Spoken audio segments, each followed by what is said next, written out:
Hey, welcome back to another episode of Macro Down to Micro. Today we're going to be taking a look at the small city of Avondale, Arizona. This is a metro here inside of the larger Phoenix metro area. It's comprised of a various amount of either agriculture, industrial, residential, and regular businesses and shopping centers to give it a pretty diverse mix of about everything that you could want in an area.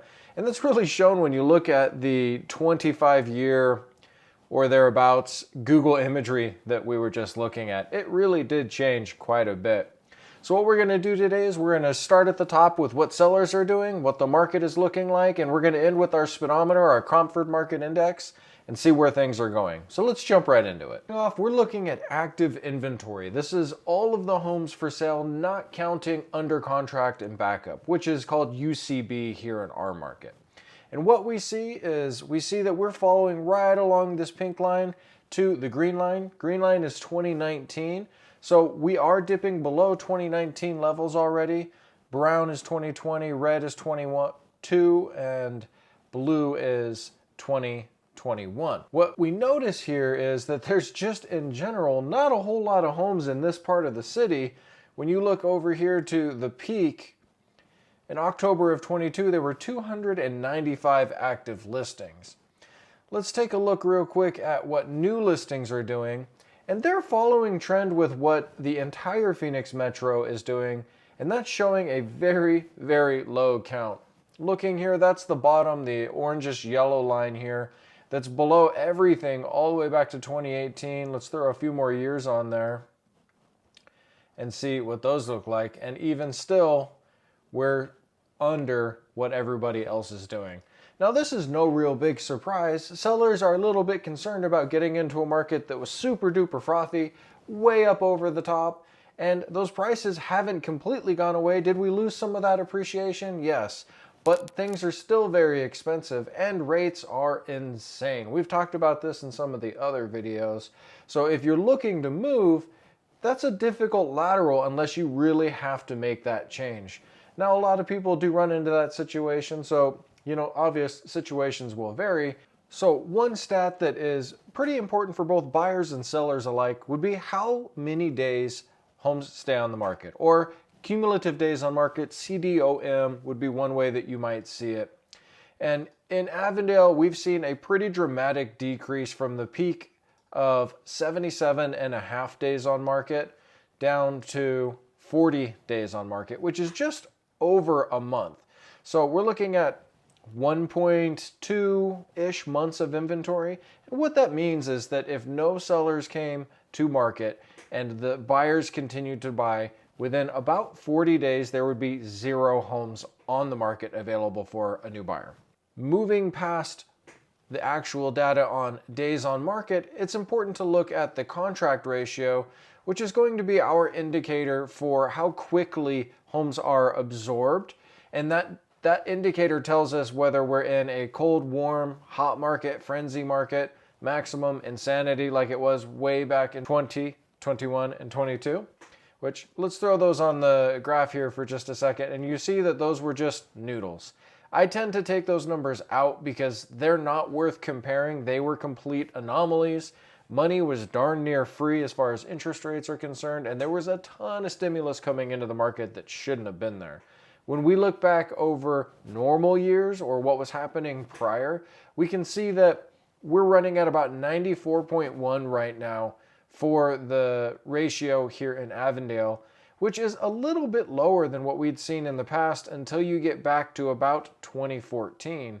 So this market has had its hotter days in the years past, and it's not quite there right now, which is indicated by the city falling into our 17 city ranking at about 7th place right now as far as how hot that market is. Which leads us into sales price. So our average sales price, just like everywhere else, we peaked out last year in 2022 and have come down.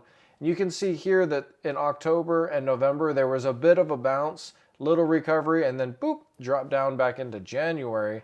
And we've come up all the way into March at $213.20 per square foot to $12.45 here in April. So we have seen a slight decline in the city. And that could be for a varying number of reasons.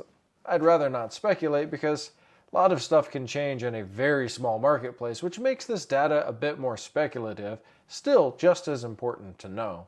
So if there's anything that we know from this market, we know that you should probably hit that like and subscribe button. If you don't like this video, hit the like button twice. That'll give me a like and take it away. Or you could hit the dislike button twice. That would be fine too. But if you do, drop down into the comments and tell me why. I'd love to know what I can do better or what information you'd rather see that I can help you to make your decisions.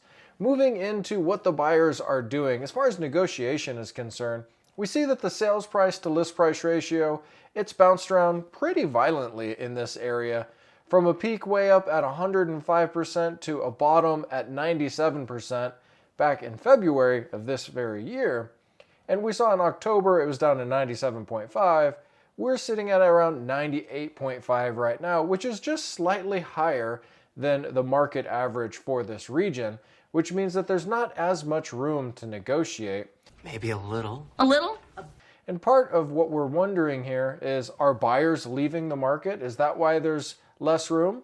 Or are there more buyers, right? More buyers would mean that more people are looking at the same thing, so there's less room to negotiate. I think that's reflected here, as well as when we look at the number of homes under contract, we can see that just like our market in general, there has been a spike.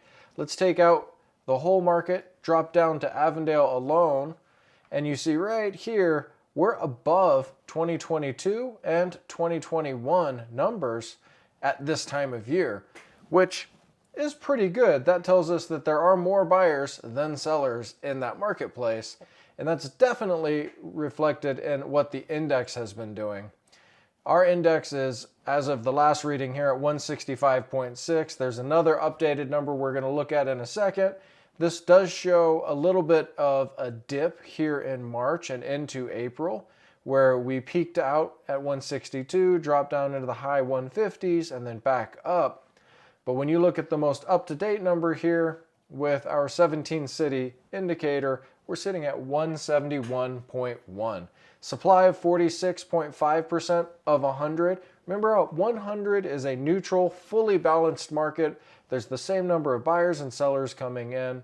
Demand, we're sitting at 79.5. Again, 100 being balanced.